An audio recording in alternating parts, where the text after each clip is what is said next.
welcome back to my channel. Today I thought I would share with you 5 ways that I have encouraged my children to help with the tidying, because it's all very well tidying up and having routines in place for you, but if your children aren't going to help, then they make up a lot of the mess.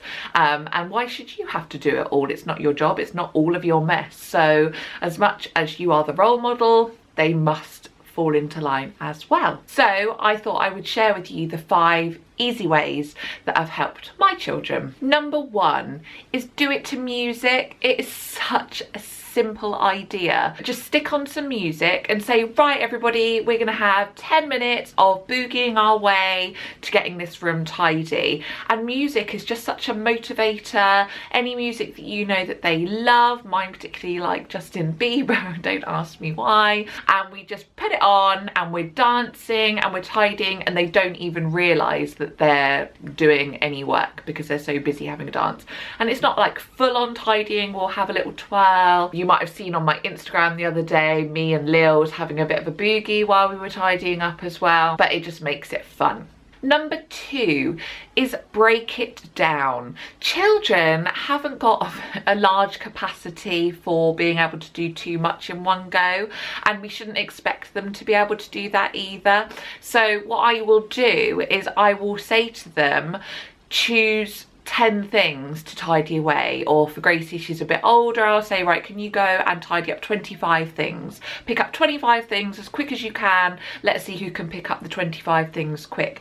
And it just means that it's not that overwhelmed, like, oh God, there's so much to tidy. All she's thinking about is picking something up, picking something up, picking something up. Even simpler than that is something I will do with Lils, because her attention span is ridiculously low, is I will say to her, right, you are just tidying the cars and that's it, and I will do everything else. Maybe when she's tidied up those cars, I might say, right, now can you pick up the bricks? And so it's just giving her one simple task at a time, rather than tidy this room, it's a mess. That will just blow their mind, they can't do it. So just really break it down into small bite-sized chunks for them. Number 3 is set routines. So they will know that before it's snack time, we must tidy away our toys. Before it is nap time, we must tidy away. Before it is dinner time, before we go and collect so-and-so from school.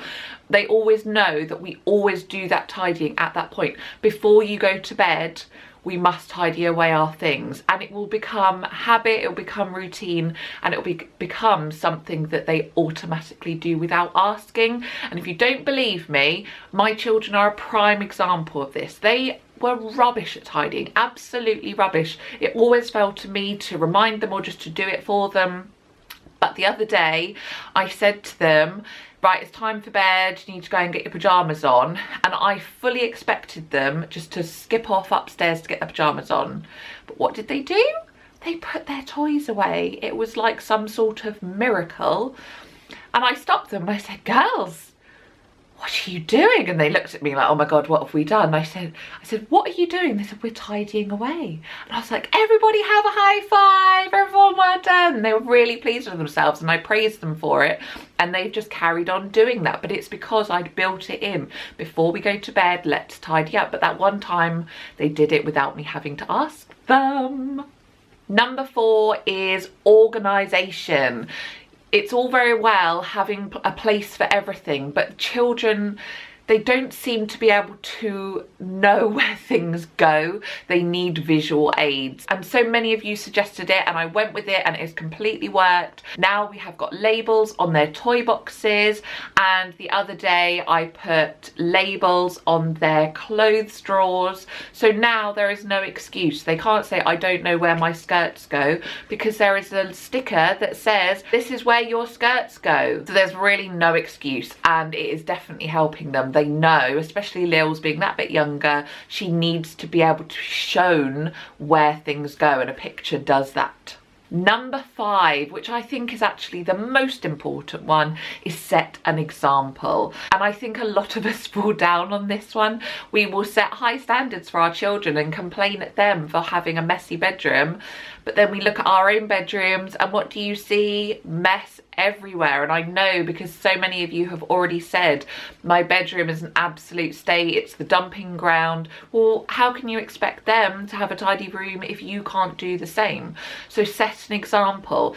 Every Monday is dusting day in our house now, and so as I'm there doing the dusting, they always come to me and say, can we help you, mummy?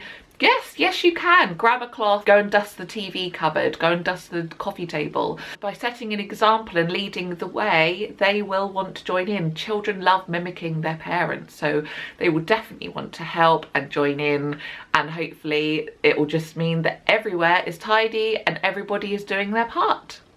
So that is it. They are my 5 easy ways to get the children involved. If you have any tips to share of your own, please drop a comment below. Let me know what works for you, and I will see you again soon.